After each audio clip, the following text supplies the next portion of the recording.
నిలబడే నిలబడే నిలబడేసరి కొట్టగలుగుతాడు. 20 ఏళ్ళ కింద ఆడినట్టున్నావు. ఎక్కడ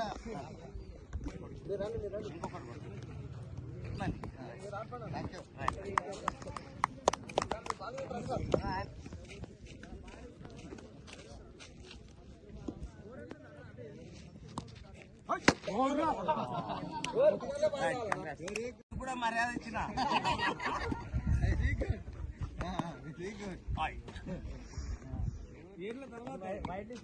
లాస్ట్ బాల్ ఇది. రామచంద్ర సార్ మీరు ఆడాలి మెల్ల మెల్లగా.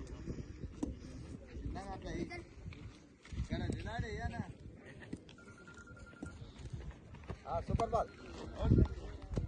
రామచంద్ర సార్ మీరు ఆడాలి. ఈరోజు సంక్రాంతి పండుగ సందర్భంగా ఇక్కడ విశేషంగా క్రికెట్ ఆడడానికి యువతనంతా ఆహ్వానించి వాళ్ళు 4-5 రోజుల నుంచి ఈరోజు ఫైనల్ మ్యాచ్ వరకు వచ్చారు. ఈ పార్టిసిపేట్ చేసిన యువత అన్ని యువజన సంఘాల సభ్యులందరికీ ఒకసారి గట్టిగా చప్పట్ల ద్వారా శుభాకాంక్షలు తెలియజేస్తాం. ఈ కార్యక్రమానికి ఖచ్చితంగా రావాల్సిందిగా జనార్దన్ రెడ్డి గారు కిసాన్ మోర్చా ఉపాధ్యక్షులు, అట్లాగే భీమయ్య గారు జనరల్ సెక్రటరీ పరిగి రూరల్ మండలము, అట్లాగే సాయిరామ్ గారు, వీరు ఖచ్చితంగా రావాలని చెప్పి ఆహ్వానించినందుకు ప్రత్యేకంగా ఈ వీరికి యువతకి అందరికి కూడా మనస్ఫూర్తిగా ధన్యవాదాలు తెలియజేస్తా ఉన్నాను.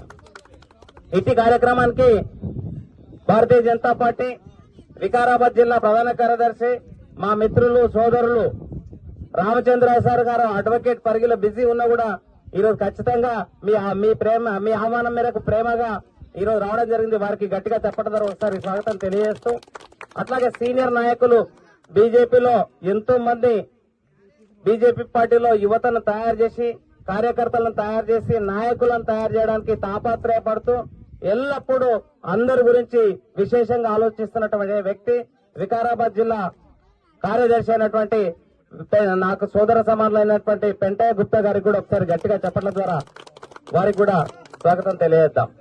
ఇక విషయానికి వస్తే గ్రామీణ ప్రాంతాల్లో మనకి ఎలాంటి ఇక్కడ ఇండస్ట్రీస్ లేవు, గాడ్ ఫాదర్స్ ఉండరు, ఎవరు సహకరించే వాళ్ళు ఉండరు. కాబట్టి నేను ఒక్కటే కోరుతున్నా, ఆటలు ఎంతైతే ముఖ్యమో మీ అందరిని యువతని ఈరోజు ఒక మంచి సందేశం, ఒక నిర్ణయం తీసుకోవాలి.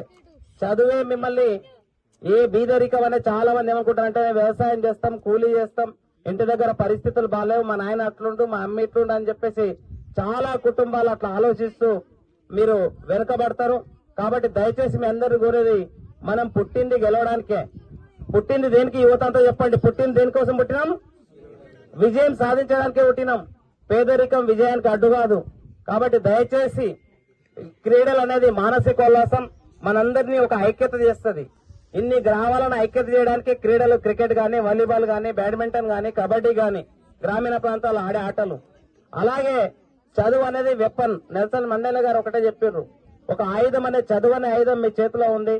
ఆ ఆయుధాన్ని సరైన మార్గంలో గనక చదువుని ఇష్టంగా కష్టపడి చదివితే మీరు అనుకున్న లక్ష్యాలు కూడా చేస్తారు. కాబట్టి దయచేసి మీ అందరూ ఒక మెసేజ్ ఇటుకెళ్ళి ఇప్పటి వరకు ఏ పరిస్థితుల్లో ఉన్నా కూడా చదువు పట్ల బాగా గట్టిగా శ్రద్ధ తీసుకొని మీరు పైకి రావాలని. లేదు వ్యాపారం చేసేవాళ్ళు, వ్యవసాయం చేసేవాళ్ళు, మిగతా ఏది చేసినా కూడా మీ రంగాల లోపల చాలా పైకి రావడానికి విశేషంగా కృషి చేయాలి.